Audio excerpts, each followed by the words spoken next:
So I recently got my blue belt in karate, and more specifically Seido karate, or World Seido Organization karate. Seido is a form that has its roots in Kyokushin, which is a very combat-effective form of karate, and that's part of the reason why I wanted to study it in the first place. You can see that in addition to its traditional forms and kata and other things like that, Seido also has its very effective side as well. I originally started doing karate because I was looking for martial arts that I hadn't tried yet for a series that I was doing for this channel. That series had to be put on hold, but by the time I made that determination, I had already been doing karate for a while, so I decided to stick with it. Overall, some really interesting things have come from this, and it's really been cool to see another side of martial arts that I haven't really seen much of. Both Muay Thai and Jiu-Jitsu have their own mental or even spiritual side to them, but it's not as heavily emphasized in the West as karate's is, and it was a nice little change up to go from war to moving meditation once a week. I was hanging out with a friend one time and I told him that I was doing karate, and he actually asked me what I have to gain from it, because he knows that I've been practicing for a long time, and he knows that karate kinda has a bit of a reputation for not being that effective in terms of actual combat. For one thing, it's really just fun to do. I really don't have an issue with doing things just for fun. Not everything always has to be about a fight. I love MMA, and I've never gotten tired of doing it ever, but it is nice to have something a little bit different to shake things up every now and again. And even then, there is a lot of combat effective technique in there that's really nice to learn, because you're typically not going to learn it from a Muay Thai or a boxing class, or really anything MMA related. It could be a stylistic thing, like with side kicks. You're typically not going to find side kicks in a Muay Thai gym. It's just not something they really do.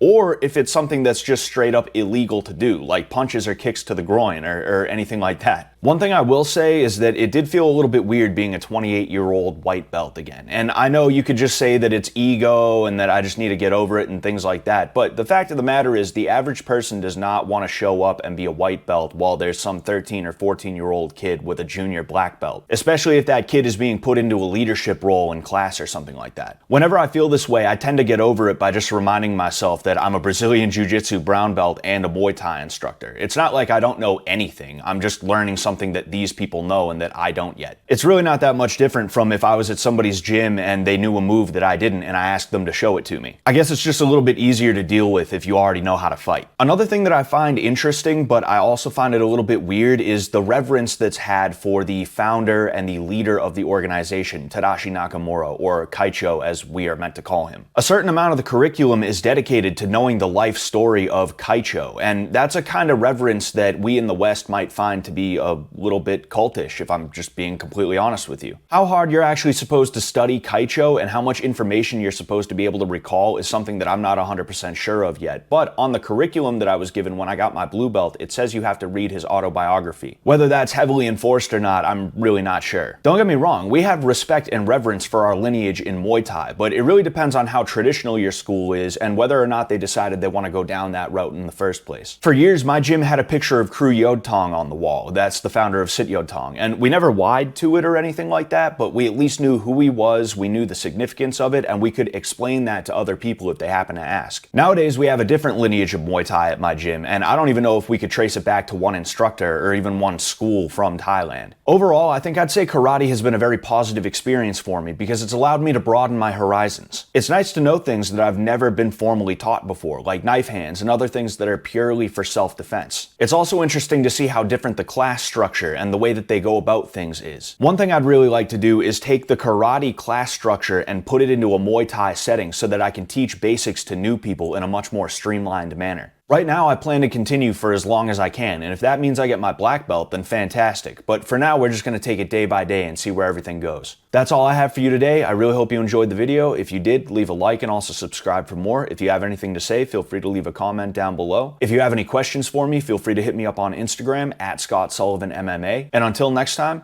good luck out there.